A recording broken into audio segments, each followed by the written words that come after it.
Hi மக்களே, வணக்கம். எல்லாரும் எப்படி இருக்கீங்க? இன்னைக்கு நம்ம துபாயில வந்து முட்டை, உருளைக்கிழங்கு வச்சு ஒரு கிரேவி பண்ண போறோம். அதுக்கு 6 முட்டை, 2 உருளைக்கிழங்கு, 2 பெரிய வெங்காயம், 10 சின்ன வெங்காயம், ஒரு பெரிய சைஸ் தக்காளி. அதுக்கு வந்து நம்ம சேர்க்க போறது வந்து சன்ஃப்ளவர் ஆயில் தான் சேர்க்க போறோம். அதுக்கு வந்து பட்டை, கிராம்பு, ஏலக்காய் எல்லாம் எல்லாத்தையும் போட்டு இப்போ வந்து வதக்க ஆரம்பிச்சாச்சு. ஓகே. இப்போ வந்து நம்ம வந்து வதக்கிட்டு இருக்கோம். இது வந்து நல்ல ஒரு ப்ரௌன் கலர்ல வரும். அந்த வெங்காயம் வந்து நல்லா வதங்கி ஒரு ப்ரௌன் கலர் வந்தால் டேஸ்ட் நல்லா வரும். இப்போ என்ன பத்திலா வந்துருச்சா? ப்ரௌன் கலர் வந்துருச்சா? இப்போ என்ன செய்ய போகிறோம்னா, இஞ்சி பூண்டு பேஸ்ட் சேர்க்க போகிறோம். மக்களே, நான் வந்து ஒரு கையில் வந்து லெஃப்ட் கையில் வந்து மொபைல் பிடிச்சிருக்கேன். ரைட் கையில் எல்லாம் பண்ணிட்டுருக்கேன். இது முன்ன பின்ன இருக்கும், அட்ஜஸ்ட் பண்ணிக்கிறேங்க. நான் ஃபஸ்ட் டைம் ட்ரை பண்ணுறேன் இல்லையா? இப்போ வந்து இஞ்சி பூண்டு பேஸ்ட் வந்து என்ன கேட்டிங்கன்னா, அந்த ரா ஃப்ளேவர்னு சொல்லுவாங்க, பச்சை வாசனை அது போகிற வரைக்கும் நல்லா வதக்கணும். மெயினாக வந்து ஃப்ளேமை வந்து கம்மி பண்ணி வச்சுக்கணும், தீயை வந்து குறைச்சி வச்சுக்கணும். இப்போ வந்து நம்ம என்ன சேர்க்குறோம்னா, காஷ்மீரி சில்லி பவுடர் சேர்க்குறோம். இது எதுக்காகனா, நல்ல ஒரு கலர் கிடைக்கும். இது காரம் இருக்காது, நல்ல ஒரு கலர் கிடைக்கும். அதாவது கிரேவி செஞ்சு முடிச்சதுக்கப்புறமா ஃபைனலில் வந்து நல்ல ஒரு கலர் கிடைக்கும், அந்த எண்ணெய் பிரிஞ்சு வரும்போது. அதுக்காக சேர்க்குறது தான் இந்த வந்து காஷ்மீரி சில்லி பவுடர். போட்டு ஃப்ளேமை கம்மியாக வச்சுட்டு அப்படியே வதக்கி விட்றோம். இப்போ என்ன செய்கிறோம்னா, கொஞ்சம் மஞ்சள் பொடி சேர்க்கலாம்.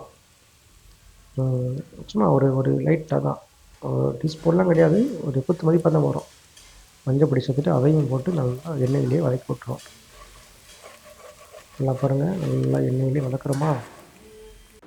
இப்போ எண்ணெயில் வதக்கினதுக்கப்புறமா இப்போ வந்து ஒரு பெரிய சைஸ் தக்காளியை வந்து பொடிசாக கட் பண்ணி சேர்த்துருக்கோம். அதையும் கொஞ்சம் நல்லா வந்து மசிகிற அளவுக்கு வதக்கி விட்டோன்னா, அதுக்கு சீக்கிரமாக வதங்குறதுக்கு வந்து நம்ம என்ன செய்ய போகிறோம்னா, சால்ட்டு சேர்க்குறோம். சால்ட்டு சேர்த்தா தக்காளி வந்து கொஞ்சம் குயிக்காக வந்து வதங்கிடும். அதுக்காக தான். அந்த பிளேட்டில் வந்து பார்த்தீங்கன்னா, சைடில் 6 முட்டையை அவிச்சு கீரையில் போட்டு வச்சுருக்கேன் ஒரு பிளேட்டில். பாருங்கள், நான் வந்து ஆயில் கம்மியாக சேர்த்துருக்கேன், அதனால் உங்களுக்கு வந்து தெரியுதான்னு தெரியல. அதான் வெங்காயம் தக்காளி எல்லாம் வதங்கிடுச்சு. இப்போ வந்து உருளைக்கிழங்கு வந்து தோலை சீவிட்டு பொடிசாக கட் பண்ணி சேர்த்துருக்கேன். இப்போ அவிச்சும் சேர்க்கலாம், பட் நான் பொடிசாக கட் பண்ணேன், ஏன்னா சீக்கிரம் வந்து வெந்துடும் உருளைக்கிழங்குங்கிறதுக்காக. இப்போ அதையும் மட்டும் எண்ணெயிலே போட்டு நல்லா வதக்கி விட்டுரும். பாருங்கள், அப்படியே நல்லா வதக்கி விட்டுணும்.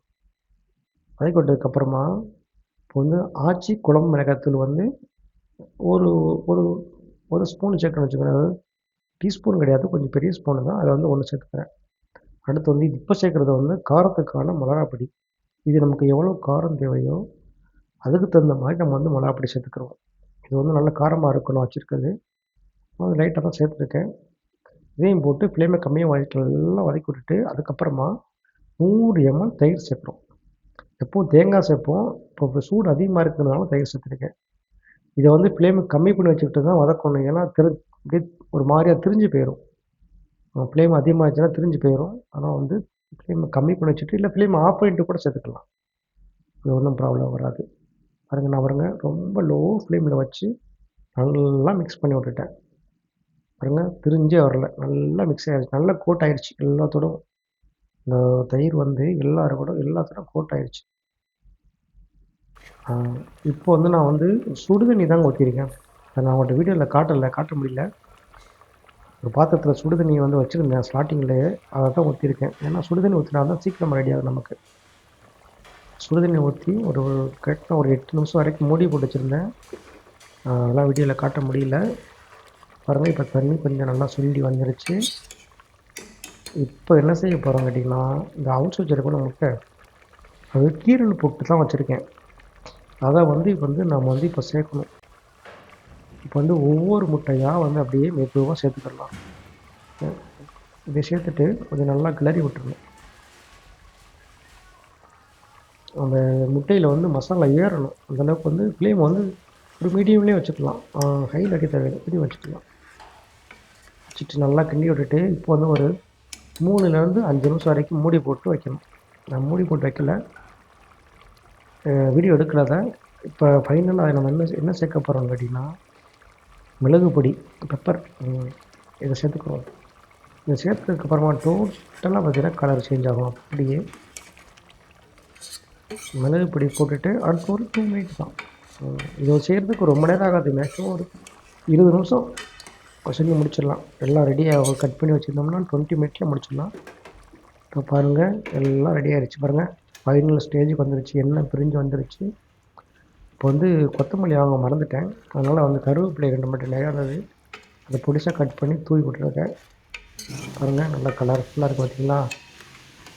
இப்படியே அந்த அந்த ஸ்டார்டிங்கில் நம்ம காஷ்மீரி சில்லி பவுடர் போட்டோம்ல, அதனால தான் இந்த கலர்லேயும் வச்சுக்க ரொம்ப வெள்ளையாக தெரியும்.